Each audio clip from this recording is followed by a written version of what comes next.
আপনি কি কখনো ভেবে দেখেছেন একই ড্রেস একজনের উপর দারুণ লাগে আর সেম ড্রেসটাই আপনার উপরে ফ্যাকাশে লাগে? এর কারণ কি আপনি জানেন? এর আসল কারণ হচ্ছে আপনার আন্ডারটোন। আন্ডারটোন আসলে কি এটা অনেকেই জানে না। আমি এই ভিডিওতে আপনাদেরকে আন্ডারটোন সম্পর্কে ডিটেলসে বলবো।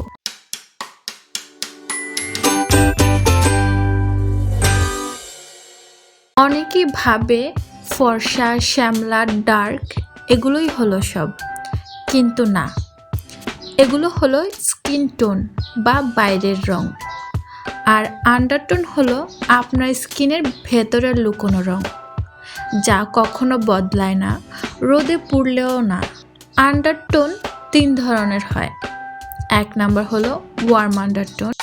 এটা সাধারণত স্কিনে হালকা হলুদ বা গোল্ডেন আভা দেয়, রোদে গেলে সহজেই ট্যান হয়। 2 নাম্বার হলো কুল আন্ডারটোন। স্কিনে পিঙ্ক বা রেডিশ আভা দেয়, সিলভার জুয়েলারি বেশি মানায়, সহজে সানবার্ন হয়। 3 নাম্বার হলো নিউট্রাল আন্ডারটোন। না বেশি হলুদ, না বেশি পিঙ্ক, প্রায় সব রঙই মানিয়ে যায়। এটা একদম লাকি ক্যাটাগরি। আন্ডারটোন চেনার 4টা উপায় আমি এখন ডিটেলসে বলছি। 1 নম্বর হলো ভেইন টেস্ট। হাতের শিরা যদি সবুজ দেখায় তাহলে আপনার আন্ডারটোন হলো ওয়ার্ম। নীল বা বেগুনি দেখালে কুল। আর যদি নীল, বেগুনি, সবুজ এগুলো মিক্স থাকে তাহলে নিউট্রাল। 2 নম্বর হলো জুয়েলারি টেস্ট। আপনার স্কিনে যদি গোল্ড মানায় তাহলে আপনার ওয়ার্ম আন্ডারটোন, যদি সিলভার মানায় তাহলে কুল আন্ডারটোন, আর দুটোই মানালে নিউট্রাল আন্ডারটোন।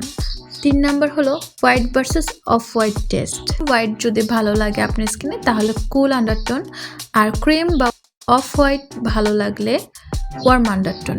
4 নাম্বার যে টেস্টটা সেটা হচ্ছে সান রিয়াকশন। ট্যান হলে ওয়ার্ম আন্ডারটোন, পুড়ে গেলে কুল আন্ডারটোন। কোন আন্ডারটোনে কোন রং পরা উচিত? ওয়ার্ম আন্ডারটোনের জন্য মাস্টার্ড, অলিভ, রাস্ট, অরেঞ্জ এই ধরনের রঙগুলো খুব সুন্দর লাগে। অ্যাশ, আইসি কালারগুলো অ্যাভয়েড করা উচিত। কুল আন্ডারটোনের জন্য ব্লু, পিঙ্ক, পার্পল, এমারাল্ড এই ধরনের কালার খুব সুন্দর মানায়। ইয়েলোইশ কালারগুলো অ্যাভয়েড করা উচিত।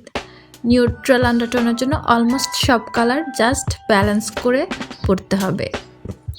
উপরের ধাপগুলো স্টেপ বাই স্টেপ অনুসরণ করে আপনি আপনার আন্ডারটোন নিজে বের করুন আর কমেন্টে জানান আপনার আন্ডারটোন আসলে কি, ওয়ার্ম, কুল নাকি নিউট্রাল।